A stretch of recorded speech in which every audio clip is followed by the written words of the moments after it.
नमस्कार, जय हिंद दोस्तों। स्वागत है आपका अपने YouTube channel important MCQ by Sandeep में। दोस्तों DLED 4th सेमेस्टर गणित की तैयारी के क्रम में आज हम आपके लिए क्षेत्र मिति यानी मेंसुरेशन के कठिन प्रश्नों को लेकर आए। देखो यहाँ पर कठिन प्रश्नों का मैंने जिक्र किया है। सरल प्रश्न सभी कर लेते हैं, लेकिन जो इससे संबंधित कठिन प्रश्न आ सकते हैं। देखो एक चीज़ मैं बता दूँ, इस वीडियो में जितने भी प्रश्न बताए गए हैं आपकी परीक्षा में हूबहू वही प्रश्न आ सकता है, इसीलिए इस वीडियो को पूरा लास्ट तक देखें। वृत्त, बेलन, शंकु और समलंब, ये 4 टॉपिक यहाँ पर हम इस वीडियो में कवर करने वाले हैं और निश्चित रूप से परीक्षा में 4 नंबर पक्के करने वाले हैं। ठीक है, सरल क्वेश्चन आ गया, यानी आपको त्रिज्या दे दी और कह दें कि वृत्त का क्षेत्रफल निकाल लो, तब तो आपके पक्के हैं ही, क्योंकि वो तो आपको आता है कि वृत्त का क्षेत्रफल का फॉर्मूला लगा दिया πr², आर की वैल्यू रख दी यानी त्रिज्या की वैल्यू रख दी और आपने क्षेत्रफल निकाल लिया। वो तो एकदम आसान सा हो गया, लेकिन उससे संबंधित जो और हार्ड क्वेश्चन बन सकते हैं, कठिन प्रश्न जो बन सकते हैं, वो सब हम यहाँ पर कवर करने वाले हैं। तो चलिए शुरू करते हैं आज के वीडियो को शुरू करने से पहले एक निवेदन है, अगर आपने अभी तक चैनल को सब्सक्राइब नहीं किया है तो चैनल को सब्सक्राइब करके घंटे का निशान जरूर दबा लेना, ताकि ऐसे ही वीडियो का नोटिफिकेशन आपको लगातार मिलता रहे। शुरू करते हैं आज का वीडियो। यहाँ पर जो पहला क्वेश्चन है, AB बराबर 8 सेंटीमीटर, BC बराबर DC बराबर 5 सेंटीमीटर, ABCD का क्षेत्रफल ज्ञात करो। देखो यहाँ पर ये आपके सामने एक डायग्राम बना हुआ है, ठीक, इस तरह करके ये 5 है, ये 5 है, ये 8 है टोटल। ठीक, अब यहाँ पर ये बताया जा रहा है कि इसका क्षेत्रफल ज्ञात करो। ये एक तरीके का समलंब का क्षेत्रफल है। समलंब ये चतुर्भुज है, तो इसका क्षेत्रफल क्या होता है आपको मालूम है। समलंब का क्षेत्रफल बराबर 1/2 इंटू समांतर भुजाओं का योग, यानी इन दोनों भुजाओं का योग इंटू ऊंचाई। तो आपके पास ऊंचाई नहीं है, यानी ये चीज़ नहीं है, तो हमें ये चीज़ मिल जाए तो हम आसानी से निकाल सकते हैं। देखो यहाँ पर अगर हम यहाँ से एक लंब डाल दें यानी परपेंडिकुलर डाल दें, इसको हम नेम कर देते हैं ABCD और इसको E दे देते हैं। ठीक, यहाँ पर जो मिल रहा, अब हमारे पास 5 है ये, और यहाँ से देखो AB ये यहाँ से लेकर कितना है, ये 5 है, तो ये कितना बचेगा, ये 3 बच जाएगा। ठीक है, ये टोटल 8 है, यहाँ से यहाँ तक, यहाँ से यहाँ तक कितना हो जाएगा, ये हो जाएगा 5। ठीक, तो ये कितना हो जाएगा, ये 3 हो जाएगा। ये चीज़ समझ में आ गई, मतलब ये 5 है, ये 3 है। अब आपको ये निकालना बिल्कुल आसान हो गया। क्यों, यहाँ पर पाइथागोरस प्रमेय का सूत्र लगा दो, यानी BC², ये है EB² प्लस CE²। पाइथागोरस प्रमेय तो आपको आती होगी कि ये कर्ण का स्क्वायर बराबर लंब का स्क्वायर, ये आधार का स्क्वायर और ये लंब का स्क्वायर। ठीक है, इनको आप सॉल्व कर लो और यहाँ पर आपको ये ऊंचाई इसकी मिल जाएगी, यानी CE मिल जाएगा। BC है 5, EB है 3 और CE निकालना है 5, 25, 3 तिया 9 माइनस 9 इधर चला जाएगा, CE²। तो 25 माइनस 9 ये हो जाएगा 16 और यहाँ से स्क्वायर हटेगा √16। √16 होता है 4, यानी CE कितना निकल के आ गया 4, यानी इसकी ऊंचाई कितनी आ गई, वो आ गई 4। तो ये चीज़ आपको पता चल गई। यहाँ पर आपके पास समांतर भुजाओं की लंबाई पता है 5, नीचे है 8 और ऊंचाई आपको मिल गई 5। अब आसानी से इसका जो क्षेत्रफल का फार्मूला होता है, समलंब का क्षेत्रफल का फार्मूला होता है 1/2 ब्रैकेट के अंदर समांतर भुजाओं का योग, यानी 8 + 5 गुणे ऊंचाई कितनी निकली थी, ऊंचाई निकल के आ गई थी 4। ये 2 से ये कट जाएगा, 8 × 5 = 13 गुणे 2 बराबर 26 वर्ग सेंटीमीटर। इसका ये आंसर निकल के आ गया। इस तरह आपने देखा जो पहला क्वेश्चन था ये आसानी से किस तरह सॉल्व कर लिया गया है। अब बढ़ते हैं हम लोग प्रश्न संख्या 2 की तरफ। प्रश्न संख्या 2 क्या लिखा हुआ है, 8 छल्लों को बनाने में कितना मीटर तार लगेगा यदि एक छल्ले का व्यास 22.75 सेंटीमीटर है। ध्यान दीजिएगा, यहाँ पर छल्ले का व्यास बताया गया है, तो छल्ले की त्रिज्या हमें चाहिए होती है। जब भी अब एक छल्ले में कितना मीटर तार लगेगा पहले वो निकाल लो, फिर 8 छल्ले में 8 से गुणा कर देना, तो 8 छल्ले में कितना मीटर तार लगेगा। अब एक छल्ले में कितना मीटर तार लगेगा वो हम कैसे निकालेंगे, वो परिधि से निकालेंगे, कि जो एक छल्ले की परिधि होगी वही एक छल्ले में मीटर उतना तार लगेगा। तो यहाँ पर परिधि निकालने के लिए हमें त्रिज्या चाहिए होगी, तो छल्ले की त्रिज्या कितनी होगी? देखो व्यास दे रखा है 22.75 मीटर, ठीक। अब हमें त्रिज्या निकालनी है, तो हमने 2 से डिवाइड कर दिया, क्योंकि व्यास को 2 से डिवाइड कर दो तो वो आपका क्या हो जाता है? त्रिज्या बन जाती है। अब यहाँ पर एक चीज़ और देखने वाली है, यहाँ पर ये दे रखा है सेंटीमीटर में, आंसर पूछा है मीटर में, तो सेंटीमीटर को मीटर बनाने के लिए हमें क्या करना पड़ता है? हमें 100 से भाग देना पड़ता है। तो 22.75 बटे 2 गुणे 100, अब ये क्या बन गया? ये बन गया मीटर, ठीक। त्रिज्या दे रखी थी सेंटीमीटर में, लेकिन व्यास दे रखा था सेंटीमीटर में, लेकिन जब हमने त्रिज्या निकाली तो 100 से डिवाइड कर दिया, ये आपका मीटर में कन्वर्ट हो गया। अब यहाँ पर एक छल्ले की परिधि निकाल लो। एक छल्ले की परिधि, परिधि का फॉर्मूला होता है 2 पाई आर, ठीक। 2 पाई की वैल्यू 22/7 और आर आपका ये रहा 22.75 बटे 2 गुणे 100, ठीक। ये 2 से ये 2 काट दो, ठीक। अब इन सब का मल्टीप्लाई करके डिवाइड कर लो, आपका आंसर आ जाएगा 0.715 मीटर। यानी एक छल्ले की परिधि, यानी एक छल्ले में कितना तार लग रहा है? 0.715 मीटर। तो हमें 8 छल्ले में तार लगेगा बराबर 0.715 इंटू 8। इसको मल्टीप्लाई कर देना तो 5.72 मीटर निकल के आ जाएगा। तो इस तरह आपने देखा कि 8 छल्ले में कितना तार लग रहा है वो निकल के आ गया। एक छल्ले में कितना तार लगेगा वो छल्ले की परिधि के बराबर होगा। आप जानते हैं कि मान के चलो ये छल्ला है, अब इसमें कितना तार लगेगा, ये इसके सरफेस को पूरा कवर कर रहा है, ठीक। यानी यहाँ पर जो लपेटा जाएगा वही तो इस्तेमाल होगा। तो ये है क्या? ये परिधि ही तो है। तो यानी एक छल्ले में कितना तार लगेगा वो उसकी परिधि के बराबर होगा। अगला यहाँ पर जो प्रश्न है आपके सामने, पृथ्वी की भूमध्य रेखा की लंबाई 40040 किलोमीटर है, यानी 40,040 किलोमीटर है। यदि इस रेखा के ऊपर 700 किलोमीटर की ऊंचाई पर एक स्पुतनिक लगातार उड़े तो पृथ्वी का एक चक्कर लगाने में उसे कितनी दूरी तय करनी पड़ेगी? सबसे पहले इसका डायग्राम बना लेते तो और ज़्यादा क्लियर हो जाएगा। देखो ये आपका भूमध्य रेखा मान लो है, ये वाली, ठीक। और साफ साफ यहाँ पर दे रखा है कि इसकी लंबाई यानी इसकी जो परिधि है, भूमध्य रेखा की परिधि दे रखा है, ये कितनी है? 40,040 किलोमीटर, ठीक। अब इसी के 7,000 किलोमीटर ऊंचाई पर एक स्पुतनिक लगातार उड़ रहा है, यानी ये इसके चारों ओर ये एक स्पुतनिक है, वो इस वृत्ताकार पथ में उड़ रहा है और इसकी जो इन दोनों के बीच में दूरी है वो कितनी है? 7,000, ठीक। यहाँ पर ध्यान से देखेंगे कि पृथ्वी का जो सेंटर है, यहाँ से देखो ये इसका परिधि है जो कि दे रखा है, और यहाँ पर इन दोनों के बीच की दूरी बता रहे हैं जो भूमध्य रेखा के ऊपर 7,000 किलोमीटर ऊंचाई पर एक स्पुतनिक लगातार उड़ रहा है। तो बोल रहे पृथ्वी का एक चक्कर लगाने पे उसे कितनी दूरी तय करनी पड़ेगी, यानी कितनी दूरी, ये टोटल पूछ रहा है, ये कितनी दूरी इसको तय करनी पड़ रही एक चक्कर लगाने में। तो ये निकालने के लिए हमें क्या चाहिए होता है? हमें परिधि ही तो निकालनी होती, ठीक। अगर हम इसको बोले कि ये कितना है तो ये परिधि है, तो परिधि का फॉर्मूला होता है 2 पाई आर, ठीक। अब लेकिन हमें सेंटर से दूरी चाहिए होती है, हमें ये दे रखा है, लेकिन हमें चाहिए कहाँ से? यहाँ से चाहिए, क्योंकि इसी के अकॉर्डिंग तो ये उड़ रहा है, ठीक है। तो ये निकालने के लिए हमें क्वेश्चन को सॉल्व करना पड़ेगा।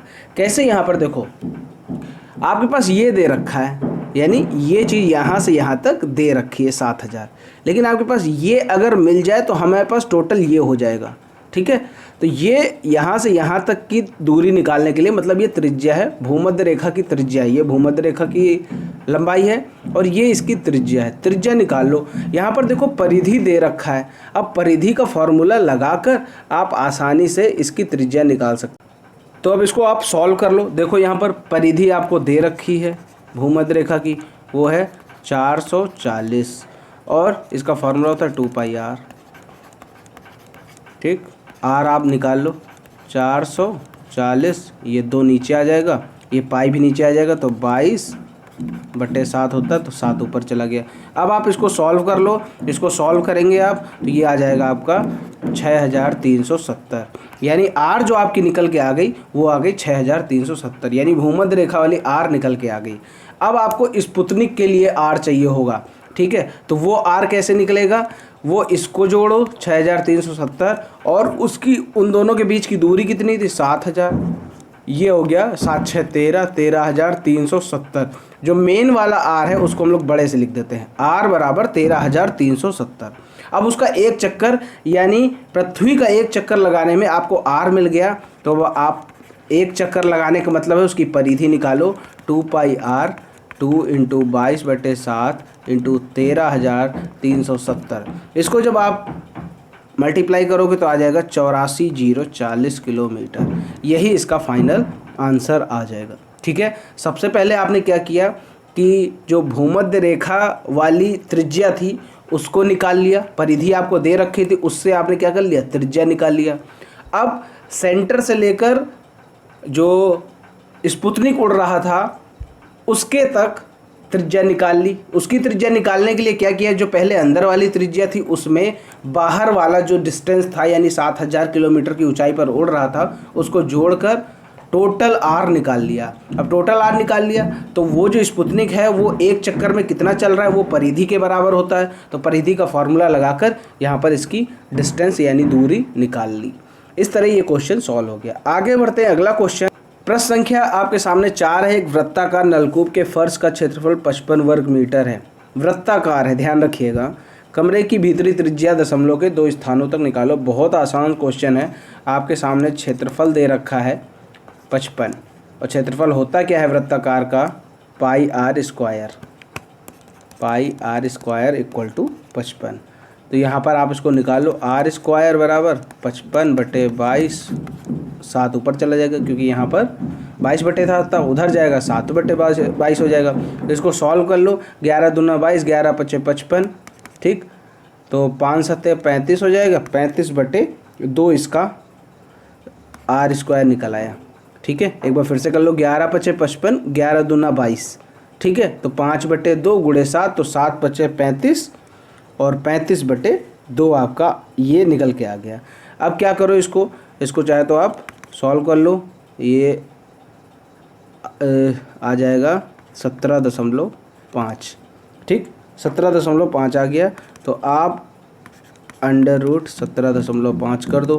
ठीक है, अब 17.5 को निकालोगे तो 17 है, 4 चौको 16 यानी 4 से बड़ा होगा तो 4 दशमलव कुछ आंसर आएगा। आप इसको एग्जैक्ट निकाल लेना, 4.18 मीटर इसकी त्रिज्या निकल के आकर। क्लियर हो गई बात। नेक्स्ट क्वेश्चन पर आते हैं। अगला है 5वां। एक वृत्ताकार मैदान की त्रिज्या 56 मीटर है और मैदान के बाहर चारों ओर 7 मीटर चौड़ी सड़क बनी है। सड़क का क्षेत्रफल ज्ञात करो। देखो, ये मान चलो एक वृत्ताकार मैदान है और इसकी त्रिज्या दे रखी है 56, ठीक। अब इसके बाहर चारों ओर 7 मीटर चौड़ी, ये 7 मीटर चौड़ी सड़क बनी हुई है, ठीक है। तो जब ये 7 मीटर चौड़ी तो इसका सेंटर से कितनी हो जाएगी, इसकी जो सेंटर से इसकी त्रिज्या कितनी हो जाएगी, 56 और 7 63 हो जाएगी। ठीक है, ये चीज़ आप समझ लो, मैंने एक्स्ट्रा बता दिया आपको। अब यहाँ पर सड़क का क्षेत्रफल ज्ञात करना है तो क्या करो, इसका क्षेत्रफल निकाल लो वृत्ताकार मैदान का और फिर इस पूरे का क्षेत्रफल निकाल लो। पूरे वाले में वृत्ताकार मैदान का क्षेत्रफल कर दो घटा और आपका सड़क का क्षेत्रफल आ जाएगा। देखो यहाँ पर सबसे पहले हम लोग लिख लेते हैं मैदान का क्षेत्रफल, ठीक। क्षेत्रफल होता क्या है वृत्ताकार का, होता है πr²। इसको बार बार लिखने की ज़रूरत नहीं है। पाई की वैल्यू होती है आपकी 22/7, आर आपका दे रखा है 56, स्क्वायर होता है तो 2 बार 56 मल्टीप्लाई कर दो, ठीक। ये चीज़ आपकी निकल के आ गई।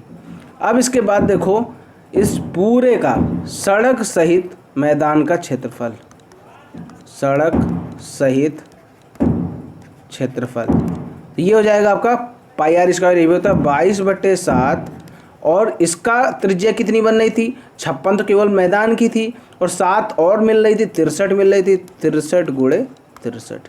ठीक, ये आपके पास मैदान का क्षेत्रफल हो गया, सड़क सहित का क्षेत्रफल हो गया। अब चाहे तो इसको आप सॉल्व कर लो, चाहे तो एज इट इज़ रखे रहो, क्योंकि अभी यहाँ पर हमें घटाना है। सड़क का क्षेत्रफल क्या करो, इस पूरे वाले में से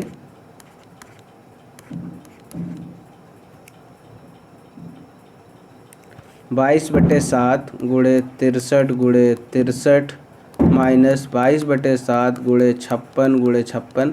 आप चाहे तो इसको सॉल्व भी कर सकते हैं।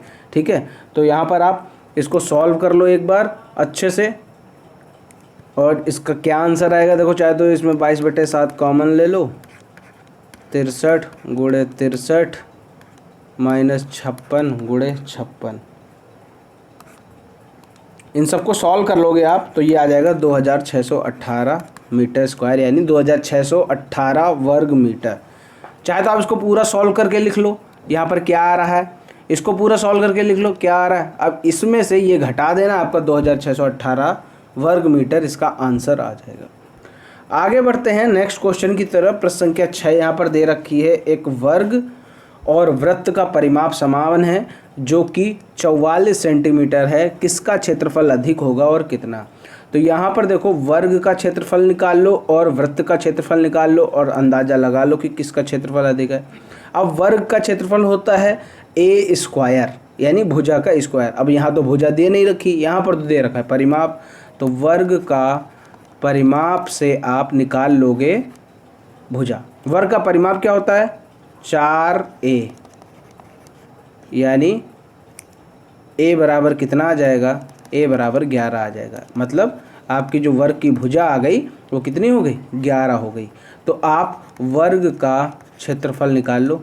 वर्ग का क्षेत्रफल होता है ए स्क्वायर, यानी 11 का स्क्वायर, यानी 121 वर्ग सेंटीमीटर। ठीक, ये तो आपका हो गया वर्ग का। अब यहाँ पर वृत्त का परिमाप, वृत्त का परिमाप क्या होता है, ये 44 तो लिख ही दो। वृत्त का परिमाप होता है 2πr, ये होता है, ये 44 दे रखा है। ठीक है, तो r की वैल्यू कितनी आ जाएगी, ये इधर नीचे आएगा तो ये ऊपर 22 बचेगा, 22/π। ठीक, r की कितनी वैल्यू है, 22/π। अब यहाँ पर वृत्त का क्षेत्रफल निकाल लो। वृत्त का क्षेत्रफल होता है πr स्क्वायर, बार बार लिखने की ज़रूरत नहीं है। ठीक है, πr स्क्वायर यानी 22/π, 22/π। जब आप इसको सॉल्व करेंगे ये दोनों कट जाएंगे। ठीक है, फिर बचेगा 22 गुणे 22/π। अब पाई की वैल्यू आप रखोगे 22/7, तो वृत्त का क्षेत्रफल कुल मिलाकर निकल के आ जाएगा आपका 154 वर्ग सेंटीमीटर। अब आपने यहाँ पर देख लिया कि इन दोनों में से किसका क्षेत्रफल अधिक है। ये आया 121 वर्ग सेंटीमीटर, ये आया 154 वर्ग सेंटीमीटर। यहाँ पर पूछा गया किसका क्षेत्रफल अधिक है, तो यहाँ पर लिखेंगे वृत्त का क्षेत्रफल अधिक है। ठीक, और कितना अधिक है, तो आपको क्या करना पड़ेगा, 154 में 121 घटाना पड़ेगा, तो ये आ जाएगा 4 में गया 3, 15 में 12 गया 3, 33 वर्ग सेंटीमीटर अधिक है। ये पूरा लिखेंगे तब आपको 2 नंबर मिलेगा, क्योंकि 1 नंबर होगा कितना किसका क्षेत्रफल अधिक है, 1 नंबर मिलेगा ये सब करने का, 1 नंबर मिलेगा ये घटाने का, यानी ये 2 नंबर का क्वेश्चन आ सकता है। क्लियर हो गई बात। आगे बढ़ते हैं अगले क्वेश्चन की तरफ। अगला क्वेश्चन देख लो, यहाँ पर लिखा हुआ एक बेलन की ऊंचाई 18 सेंटीमीटर और त्रिज्या 10.5 सेंटीमीटर। इस बेलन का आयतन, वक्र पृष्ठ और संपूर्ण पृष्ठ ज्ञात करो। तो यहाँ पर सबसे पहले बेलन का स्ट्रक्चर समझ लो। ये आपका बेलन बन रहा है, ठीक, ये बीच में, इन दोनों के बीच में एकदम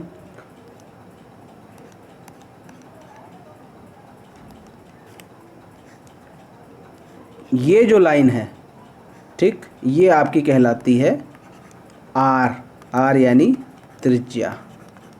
ठीक, और ये इसकी क्या है, ये इसकी ऊंचाई है।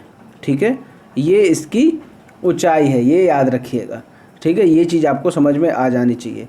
और ये जो गोल गोल बना है ये होता है आधार। ठीक, और ये इसकी हो जाती है त्रिज्या। ठीक है, कभी कभी आधार का क्षेत्रफल कह देता तो आपको पाई आर स्क्वायर ही लगाना है। कभी कभी लोग कंफ्यूज हो जाते, कह देते हैं कि जैसे प्रश्न में आ गया कि बेलन के आधार का क्षेत्रफल निकालो, तो अब बेलन का नाम सुनते ही लोग आयतन निकालने लगते हैं या फिर संपूर्ण पृष्ठ निकाल के रख देते हैं। ऐसी कंडीशन में प्रश्न को पूरा ध्यान से पढ़ना कि बेलन के आधार का क्षेत्रफल कह रहा है तो आधार आपका एक वृत्त होता है और उसका फॉर्मूला पाई आर स्क्वायर ही लगता है। ठीक है, ये चीज़ समझ गए होंगे। अब यहाँ पर देखो बेलन की जो ऊंचाई दे रखी है यानी h आपको दे रखा है 18, r दे रखा है 10.5। अब बेलन का आयतन निकालना है तो सबसे पहले आयतन लिखो, सब देख लो कैसे निकालें। पाई आर स्क्वायर एच, पाई होगा 22/7, आर आपका दे रखा है 10.5, स्क्वायर है तो 2 बार होगा, एच आपका दे रखा है 18। ठीक है, अब जब आप इस सभी को सॉल्व करोगे तो ये आ जाएगा आपका 6237 वर्ग सेंटीमीटर। सॉरी वर्ग नहीं होगा, ये आयतन है तो ये निकलेगा घन सेंटीमीटर में। ठीक, घन सेंटीमीटर, जो आयतन होता है वो सदैव घन सेंटीमीटर में निकलता है। अब यहाँ पर जो दूसरा है इसमें बोल रहे हैं कि बेलन का वक्र पृष्ठ निकालो। अब वक्र पृष्ठ क्या होता है ये भी समझ लो, ये होता है 2 पाई आर एच। तो 2 पाई की वैल्यू 22/7, आर आपका था 10.5 और एच आपका था 18। आप जब इन सभी को सॉल्व करेंगे तो आएगा 1188 वर्ग सेंटीमीटर। आगे देखो तीसरा पॉइंट इसमें था कि संपूर्ण पृष्ठ ज्ञात करो। संपूर्ण पृष्ठ, इसका फॉर्मूला लिख दो। बेलन का जो संपूर्ण पृष्ठ होता है वो आपका होता है, एक तरीके कह सकते हैं कि 2 पाई आर और ब्रैकेट के अंदर h प्लस आर, तो 2 × 22/7, आर आपका था 10.5 और ब्रैकेट के अंदर 18 + 10.5। अब जब इन सभी को आप पूरे को सॉल्व कर लोगे तो इसका जो आंसर आ जाएगा वो आ जाएगा 1881 वर्ग सेंटीमीटर। क्लियर हो गई बात। चलो नेक्स्ट क्वेश्चन की तरफ आते हैं। ये एक तरीके से आपका बेसिक है कि आयतन का क्या फार्मूला होता है और किस तरह वैल्यूज़ रखी जाती हैं, वक्र पृष्ठ का क्या फार्मूला होता है और किस तरह वैल्यूज़ रखी जाती, क्योंकि कैलकुलेशन तो आपको ही करना है, कैलकुलेशन तो मैं सिखाने वाला हूँ नहीं यहाँ पे। संपूर्ण पृष्ठ का फार्मूला क्या होता है बेलन के और उसकी वैल्यूज़ कैसे रखी जाती हैं और आंसर आप खुद निकाल सकते हैं। अगला यहाँ पर जो प्रश्न है वो इम्पॉर्टेंट है, वो देखो बेलन के आधार का क्षेत्रफल आपको दे रखा है 100 वर्ग सेंटीमीटर। यदि बेलन की ऊंचाई 10 सेंटीमीटर हो तो आयतन ज्ञात करो। देखो अभी मैंने आपको बताया था कि अगर बेलन के आधार का क्षेत्रफल की बात करें, आधार आपका कैसा होता है, वृत्ताकार होता है। ये दे रखा है 100 वर्ग सेंटीमीटर। आधार का क्षेत्रफल का मतलब हो गया, मतलब वृत्त का क्षेत्रफल पाई आर स्क्वायर इक्वल टू 100 दे रखा है यहाँ पर। और बोल रहे हैं कि ऊंचाई आपकी दे रखी है, कितनी है, 10 सेंटीमीटर। अब बोल रहे हैं कि आयतन निकालो। बेलन का आयतन क्या होता है, पाई आर स्क्वायर एच। ये ऊंचाई जो है ये एच ही तो होती है, हाइट। पाई आर स्क्वायर की वैल्यू दे रखी है 100, एच दे रखा है 10, ये आपका हो जाएगा 1000 घन सेंटीमीटर। ये इसका आंसर हो जाएगा। ठीक है, आयतन का फॉर्मूला होता है pi r square h. Pi r square यानी आधार का क्षेत्रफल 100 दे रखा है, ऊंचाई दे रखी है 10, दोनों का मल्टीप्लाई किया 1000 घन सेंटीमीटर। इसका आंसर आ गया। क्लियर हो गई बात। अब बढ़ते हैं अगले क्वेश्चन की तरफ। अगला क्वेश्चन यहाँ पर है एक वर्गाकार कागज जिसकी भुजा दे रखी है 25 सेंटीमीटर। अब उसको मोड़ कर बेलन बनाया गया है, तो बने बेलन का वक्र पृष्ठ ज्ञात करो। सबसे पहले ये समझ लो कि बेलन का जो वक्र पृष्ठ होता है उसमें हमें चाहिए क्या क्या होता है, क्योंकि जो चाहिए बस वही हमें मेन चीज़ निकाल लो। ये होता है 2 पाई आर एच। अब प्रश्न में आपके सामने दे रखा है केवल वर्गाकार कागज की भुजा, यानी एक वर्गाकार कागज है, उसको मोड़कर बेलन बनाया गया। अब आप ये देखो, ये है एक वर्गाकार कागज। जब आप इसको मोड़कर बेलन बना दोगे तो इसकी जो ऊंचाई होगी वो तो वर्गाकार कागज के बराबर ही होगी, यानी h आपकी 25 ही रहेगी। ठीक है, अब आप ध्यान से देखो, जब ये यहाँ से कागज को मोड़कर बेलन बनाया जाएगा तो जो नीचे का आधार होगा, यानी ये चीज़ जो बनेगी वो वर्ग की भुजा के बराबर होगी। यानी हम ये कह सकते हैं जो बेलन का आधार होगा, आधार कैसे बनता है, वो बनता है वृत्त की परिधि से। तो वृत्त की परिधि जो होगी आपकी यानी 2πr वो भी आपकी 25 ही हो जाएगी। ठीक है, आप कभी भी कोई वर्गाकार कागज लो, उसको मोड़ कर बेलन का आकार दे दो, तो आप देखेंगे जो वर्गाकार की नीचे की जो भुजा होगी वही उसकी परिधि बन जाती है। नीचे वाले जो आधार होता है, आधार की परिधि भुजा के बराबर हो जाती है। तो यहाँ से आप निकाल लो r, h आपको निकाले लिया है। तो r की जो वैल्यू आएगी 25 बटे ये 2π नीचे भेज दो। क्लियर हो गई बात। r की जो वैल्यू है 2π को इधर भेज दिया, 25 बटे 2π। अब वक्र पृष्ठ का फार्मूला आपके सामने है, 2πrh, 2πr ये दे रखा है, h 25। अच्छा, आप लोग सोचते होंगे कि इसको सॉल्व क्यों नहीं किया गया। देखो, सॉल्व इसलिए नहीं करते क्योंकि ये आगे जाके कट जाना है, इसीलिए इसको पूरा सॉल्व करने में समय बर्बाद नहीं किया जाता। पाई से पाई काटो, 2 से 2 काटो, 25 गुणे 25 625 वर्ग सेंटीमीटर, ये इसका फाइनल आंसर आ गया। ठीक है, देखो इस तरह के जितने भी क्वेश्चन हैं एकदम दिमाग में बिठा लो, क्योंकि यही क्वेश्चन आपकी परीक्षा में सेम टू सेम आ सकता है। फिर आप जब परीक्षा में बैठेंगे तो देखेंगे अरे ये तो वही क्वेश्चन आ गया।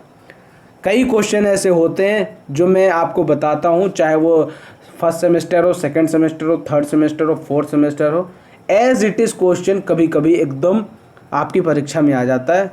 तब फिर आप अगले दिन कमेंट करते हो कि आपका सेम टू सेम प्रश्न परीक्षा में आ गया। ठीक है, तो इसलिए आप लोग भी अलर्ट रहो। 10वां प्रश्न देखो, 3 मीटर व्यास का 14 मीटर गहरा कुआं 30 रुपये प्रति घन मीटर की दर से खोदने पर कितना रुपया खर्च होगा। यानी यहाँ पर एक गड्ढा कुआं खोदा जा रहा है और कुएं का आकार कैसा होता है आपको मालूम है, बेलनाकार होता है। तो यहाँ पर देखो 3 मीटर व्यास का, सबसे पहले यहाँ पर क्या करना है कि हमें आयतन निकालना है और फिर जो आयतन आ जाएगा उसी में 30 रुपये प्रति घन मीटर के हिसाब से यानी 30 से गुणा कर देंगे, आपको कुल खर्चा निकल आएगा। सबसे पहले तो हमें यहाँ पर क्या करना होगा, यहाँ पर त्रिज्या निकालनी होगी, क्योंकि आयतन निकालने के लिए हमें क्या करना पड़ता है, बेलन का आयतन होता है πr²h। ठीक है, हमें क्या करना है, h तो दे रखी है, 14 मीटर गहरा दे रखा है यानी h दे रखी है, और r नहीं दिया है लेकिन त्रिज्या दे रखी है। तो त्रिज्या दे रखी है आपके सामने, व्यास दे रखा है 3 मीटर, तो 3/2 कर दो, त्रिज्या बन जाएगी पाई की वैल्यू रखो 22/7, r आपका क्या हो जाएगा 3/2। अब r² है तो 3/2 2 बार करना पड़ेगा। h आपकी दे रखी 14, अब 7 और 2 14, ये 14 से कट गया।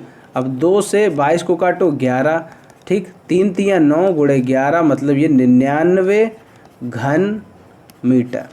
ये इसका आयतन निकल आया, कुएं का आयतन निकल के आया 99 घन मीटर।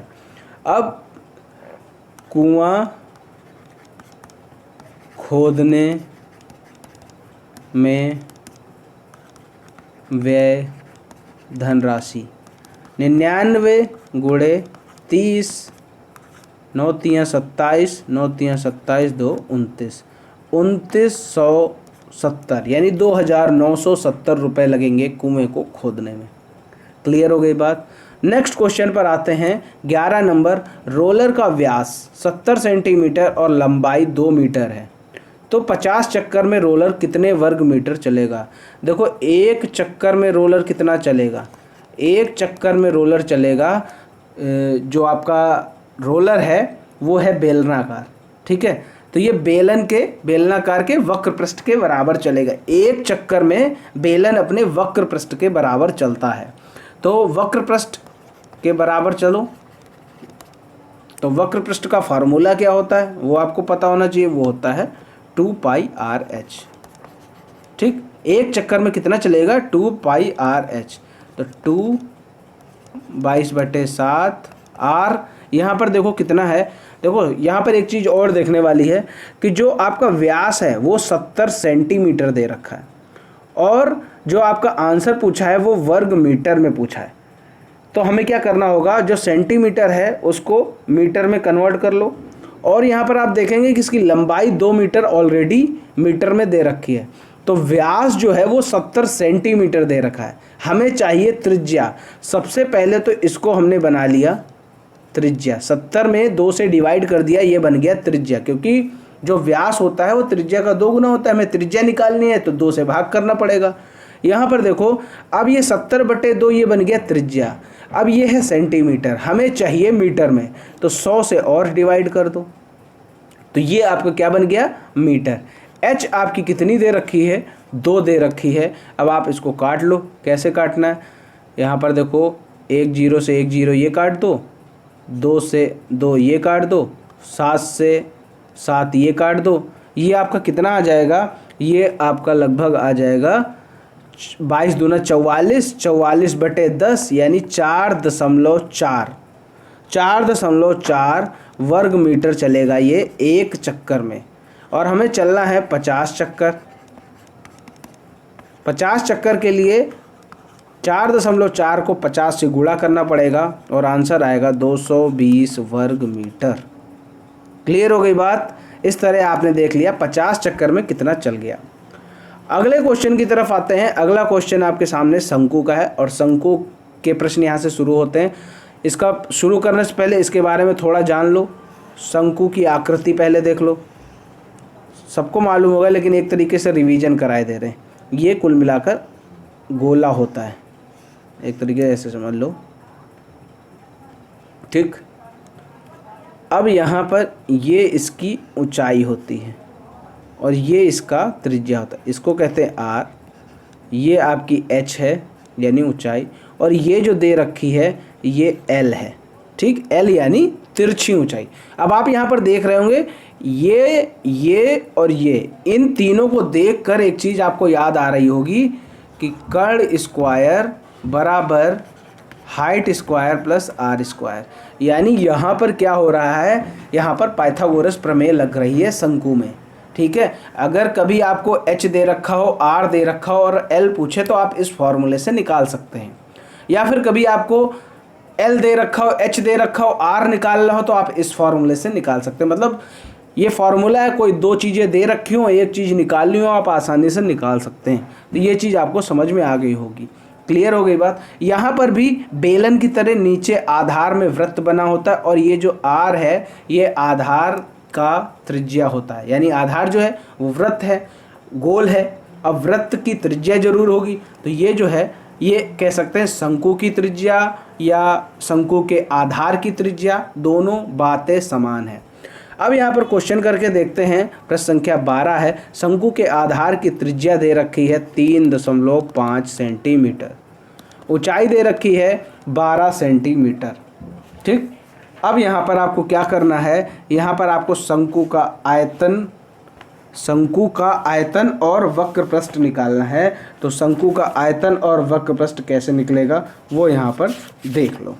सबसे पहले हम क्या करेंगे, शंकु के आयतन की बात करते हैं। इसका फार्मूला होता है 1/3 पाई आर स्क्वायर एच। तो 1/3 22/7, पाई की वैल्यू 22/7, आर आपका 3.5 इंटू 3.5, एच आपकी 12 दे रखी है। आप इन सभी को सॉल्व कर लेना, ठीक। जब इन सभी को सॉल्व करोगे तो यहाँ पर देख सकते हो 3 से ये कट जाएगा 4 और 7 से ये कट जाएगा, 7 × 5 = 35 हो जाएगा, 0.5 आ जाएगा।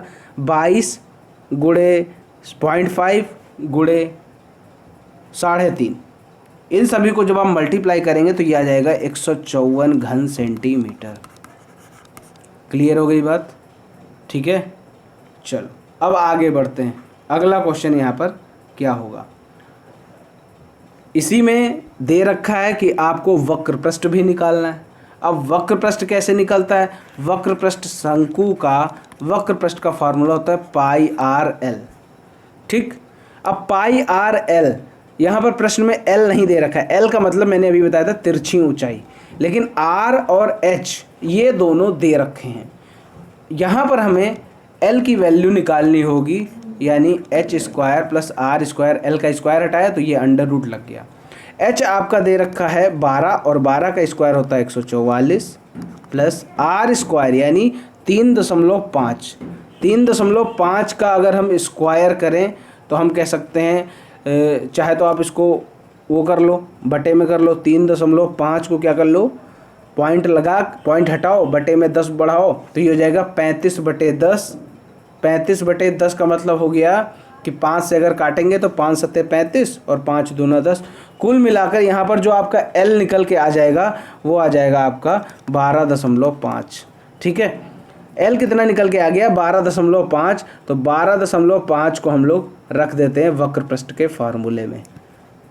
22/7, R दे रखा है 3.5 और 12.5। अब आप इसको सॉल्व करेंगे तो 137.5 वर्ग सेंटीमीटर इसका आंसर आ जाएगा। क्लियर हो गई बात। इस अगला क्वेश्चन यहाँ पर है, किसी शंक्वाकार तंबू के निर्माण हेतु 264 वर्ग मीटर किरपिच की आवश्यकता पड़ती है। यदि शंकु की तिरछी ऊंचाई 12 मीटर हो तो ज्ञात कीजिए ऊंचाई कितनी होगी।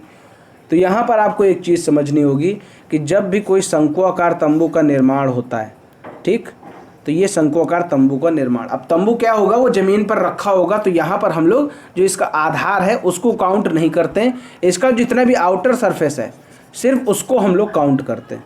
तो ऐसी कंडीशन में हमें क्या करना होगा, ऐसी कंडीशन में सिर्फ जो इसका आउटर सरफेस है उसको यहाँ पर काउंट करना होगा, यानी उसी का कपड़ा लगा होगा और उसी की यहाँ पर माप दे रखी है। तो जो आउटर सरफेस होता है वो होता है वक्र पृष्ठ। ठीक, वक्र पृष्ठ आपको दे रखा है 264 और वक्र पृष्ठ का फार्मूला होता है πr/l। ध्यान से देखिएगा, यहाँ पर आपको r नहीं पता है, l पता है। ठीक है, तो l पता है तो हमें r मिल जाएगा 22/7 और l आपको दे रखा है यहाँ पर 12। ठीक, तो r की वैल्यू निकाल लो, 264 × 7/22 × 12।